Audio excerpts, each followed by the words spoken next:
What's going on here? Jimmy Like Halo back again.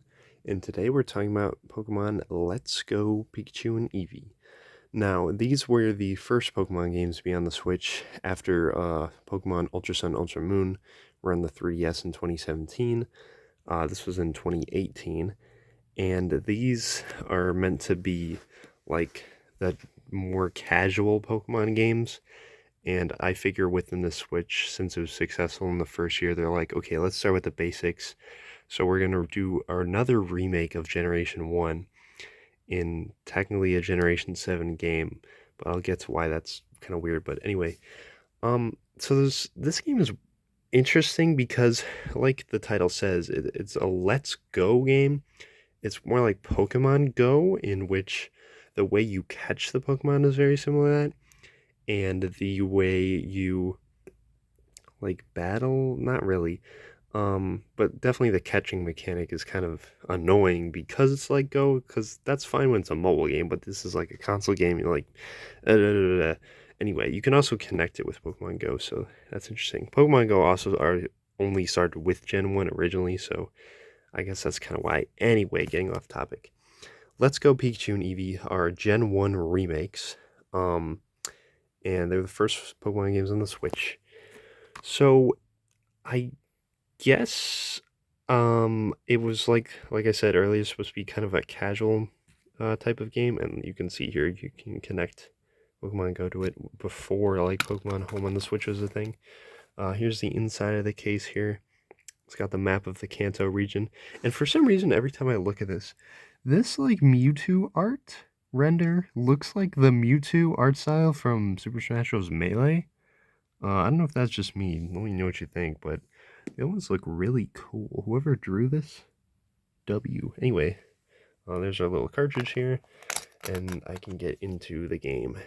So is immediately when you boot up the game, it's gonna ask you what controller setup you use. So the really weird thing about this game is when you're playing in handheld mode on the Switch, you can only use either a left Joy-Con or a right Joy-Con by themselves. You can't use the whole controller together with two.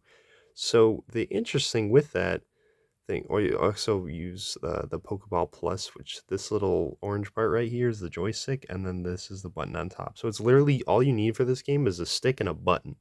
That's how simple it is. Like when I said it's supposed to be a casual, more simple Pokemon game, I was not joking. Um, yes, that's really interesting, but I mean, a way around this is to literally just play it in handheld mode, and when you do that, you get your full you lose the left stick, and then you can use A and B like normal traditional controls, as you're gonna see in this video. But I'll try to disconnect and show you like what one button looks like. But anyway, it's Gen 1. Everything that's in Gen 1 is here. I'm gonna get out of this cave real quick. Okay, so if you're familiar with Kanto region and Gen 1, this is Cerulean City, and as you can see in this game, you can actually ride your Pokemon, which is actually really cool. Since there's only 100, well, only, I mean, it's only Gen 1 Pokemon plus some extras, they, like, rendered in Pokemon being able to follow and ride on them, so, you can ride Charizard and, like, literally fly on him above buildings and over water, which is actually really convenient. And then you just walk around as normal. But Pikachu or your starter, maybe Eevee, is always with you. Even if they're not in your party, they can be um, on your shoulder, I guess. I don't know.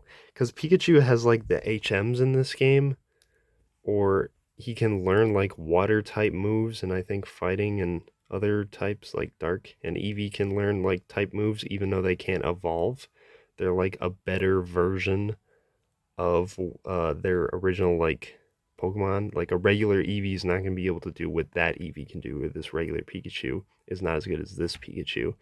So it's basically like a special one as your starter. So if you're worried about, oh, this starter's kind of better than the other one, it's not really the case because they're special ones, which I think is actually one of the cooler things about this game is like you have your unique little thing, and also overworld Pokemon. So it's not random encounters, but as you can see, it's a Pokemon like Go catching. So you have the little ball here, and I'm not going to waste an Ultra Ball on an Oddish. But it has the same like ring thing going on like Pokemon Go does, and then you have berries and all that good stuff. So I don't know if I can No, you can't use touchscreen, I don't think, in handheld mode. But all I have to do is you use diagonal controls, and then when the ring is closest to its center, you just press A, and then you throw the ball and you try to capture it. So the only exception to this is when it's a legendary. You have to battle it first, and then you go into the catching mode. Because I guess it would be too easy that way if you could just throw a ball in and catch it. So that's how the catching works, exactly like Pokemon Go, literally. Slightly easier because you have buttons to press. But then the overworld sprites is really nice because if there's a shiny, it'll literally just show it, and you don't have to do random encounters. And then there's also a little bit of player customization. As you can see, you have a different colored hair and a little costume set, and you can change that with your starter as well to match him. I named my Pikachu Big Cheese. And you can also play with him just like in Pokemon Me. You can only do it with Pikachu. But then, yeah, as you can see here, the secret techniques. So the Sky Dash is fly, Chop Down is cut, Strong Punch is strength, Sea Skim is surf, and then Light Up is flash in a cave. So even Eevee can do all these things. So basically, when you click on the fly one, it'll show you where you can fly, and then you can fly there. So pretty self-explanatory in that. And then do that, and bada bing, bada boo, Pikachu uses balloons to fly. So that's how that works. So it's basically like BDSP had this too, where you didn't have to actually have the Pokemon to do the HM, whereas you do have the Pikachu, but it doesn't have to be in your party type of thing as well. But yeah, I really like the overworld sprites that was introduced in this game, and even though I really do not like the Go catching, like that's fine Pokemon Go, but if it's gonna be a traditional game, it just makes it really frustrating. You can't just battle and paralyze and stuff like that. But the overworld sprites is nice. It's nice to have like a fully 3D, more modern version of Gen 1. The problem though is there's no held items, and I don't think there's abilities on Pokemon either, which is really weird. Um, both those things, I don't see why they couldn't, like, was that really so complicated that they couldn't have that in here? That seems like really strange. But yeah, they still have their stats, and then they even have the CP part for Pokemon Go, but it does not have an ability, or you can't give it a hell item. So because of those things, it just like ends up just not being as like engrossing or as fun as you would want it to be. Not that I hate it. I still like playing this over original Gen 1 because it's more modern, not because it's better or anything like that. But um, and it does have the Gen 7 or 6 fairy type in it as well. So there's certain moves that Pokemon can use, and they have their updated types and steel type as well. But that was in Fire Red and Leaf Green with the Generation 3 remakes, which I think are like the best way to play Generation 1. In my opinion, you may think otherwise, it's totally fine, but I don't think Let's Go is bad at all. It's a nice little, like, it is a good casual game, but like, I feel like Pokemon is not, especially with the newer ones, are not hard where a casual couldn't just pick up and play, especially with the experience share. And this game, I think, was the first one to have experience share where it's forced, like, you couldn't turn it off. Not that it super matters to me, I would have it on anyway, but I don't know. I just find all these things interesting. So the good things are overworlds, like Pokemon not having random encounters, and then being able to ride a bunch of Pokemon and just have them in the overworld, which is cool. Whereas BDSP is just like kind of weird. They kind of really slow behind you, and they're chibi, so it's not the scale.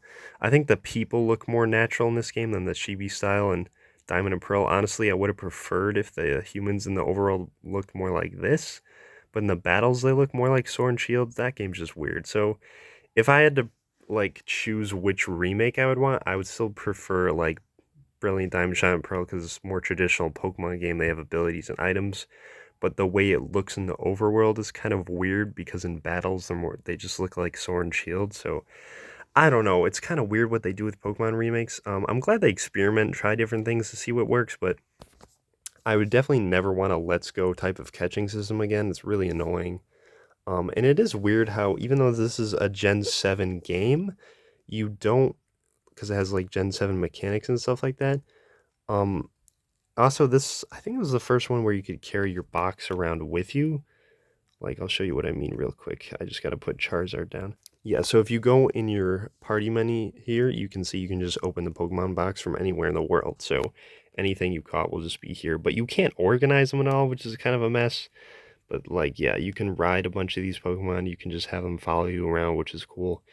Um, So those are the good stuff, overworld sprites and stuff like that, but only having Gen 1 Pokemon is kind of sad when there's a Gen 3 version of this game, even though you can't get the Gen 3 Pokemon in that game, other than I think the Orange Islands. Maybe? I'm not even sure about that. You can't use Generation 2 or 3 Pokemon. There's also Meltan, which was like you connect this game with Pokemon Go and you can get him, and then he evolves into Melmetal in Pokemon Go, and then you can transfer him to here to use him. Not the craziest Pokemon, though, to be honest. He's cool little mythical type of thing, and he's pretty easy to get. You don't have to do a special event or anything like that, so that's better. Anyway, I'm getting super off topic. I still like this game. Still fun to play. I mean, Pokemon is Pokemon. I'm basically like every single game, even if it's more basic with no hell items or it's Generation 1 and stuff like that. But, oh, this also had Megas. It allowed you to use Megas. That's another good thing about this game. So I will definitely compliment it on that factor. But yeah, the good stuff, Megas, Overworld Pokemon. The bad stuff, catching only Gen 1. So there you go. Overall, like the remake. I think it's good. Is it the best way to play Gen 1? I think it's super opinionated, just like Gen 4. For me, it's like for Gen 4, I'd rather play Platinum, and for Gen 1, I'd rather play Fire Red Leaf Green, but it's solely up to you what you want to play. I don't think it really particularly matters. It's completely a matter of opinion. But yeah, let me know what you think of Let's Go, what your favorite type of remake they've done is, like BDSP or like Omega Ruby Alpha Sapphire, which is my favorite type, where it's like they do a bunch of new stuff with it, or Let's Go, where it's super like Pokemon Go like casual. And yeah, let me know what you think of the game, um, what your thoughts on the remake styles are, and what maybe your favorite Pokemon generation is. Anyway, if you enjoyed this video, leave a like, subscribe if you want to, you don't have to. And that's all I have to say, and see you in the next one.